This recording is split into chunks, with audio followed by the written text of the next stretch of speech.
Well, Donald Trump has weighed in on what's happening at the southern border of the United States, saying no country is stupid enough to allow such a thing to happen.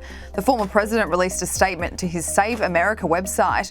He wrote, "No country has ever seen anything like what is happening on the southern border of the United States, and no country is stupid enough to allow such a thing to happen. Crime will go up at levels that the United States has never seen before. It is actually already there, and terrorism will be the next big wave to lead the way."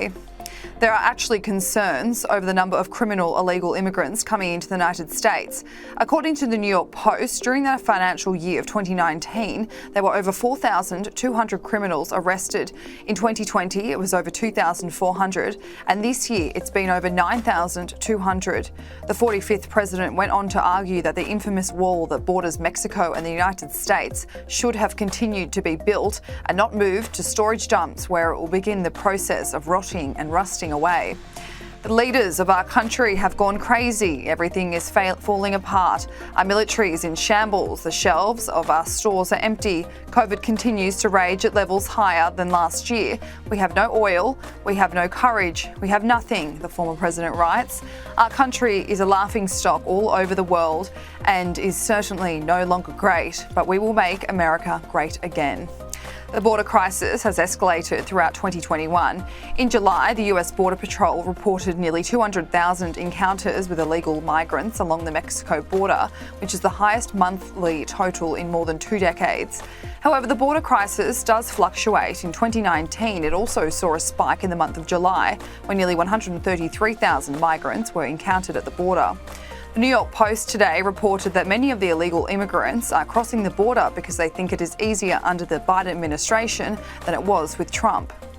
Now, muchos de los migrantes me dicen que ellos quieren venir ahorita a los Estados Unidos porque ya es más fácil con el presidente. Por la nueva ley del presidente Biden. Uno, pues que no descienden las familias.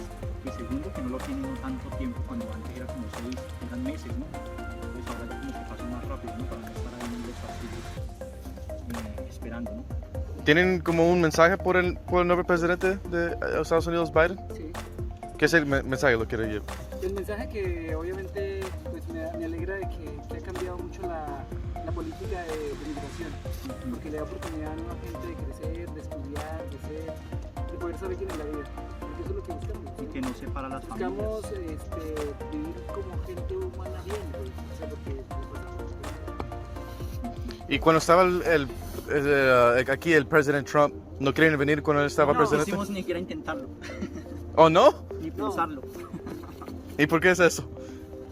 porque pues por la rigidez que había aquí en la forma migratoria, la policía, o sea, todo. ¿Es más fácil como venir ahorita con el presidente de Estados Unidos con Biden? ¿Cómo es más fácil venir ahorita o con el Trump? ¿Qué piensan?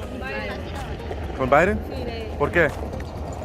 Porque está dando como que más oportunidad a los inmigrantes y no es tan egoísta como el presidente Donald Trump, porque es demasiado mal y es muy racista, y estamos en una sociedad que deberíamos de apoyarnos y no que nos critiquen, sí, porque todos somos iguales. ¿Tienen un mensaje por el presidente de aquí de Estados Unidos, Biden? Le agradecemos mucho porque nos está dando la mano. The last month saw the border crisis worsen when an estimated 30,000, mostly Haitian migrants, illegally crossed the Rio Grande through September. At least 15,000 camped out under the international bridge in Del Rio and lived in squalor. It created a humanitarian crisis, with many of the migrants running out of food and water, with reports some women even gave birth there.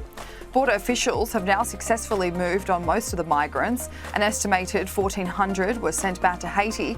Thousands went back to Mexico. Some remain in government facilities, but there are concerns thousands migrated into the community. Texas Senator Ted Cruz said the worst might not be over. He said he spoke to Panama's foreign minister last week, who said around 80,000 Haitian migrants are travelling through South America, heading to the United States.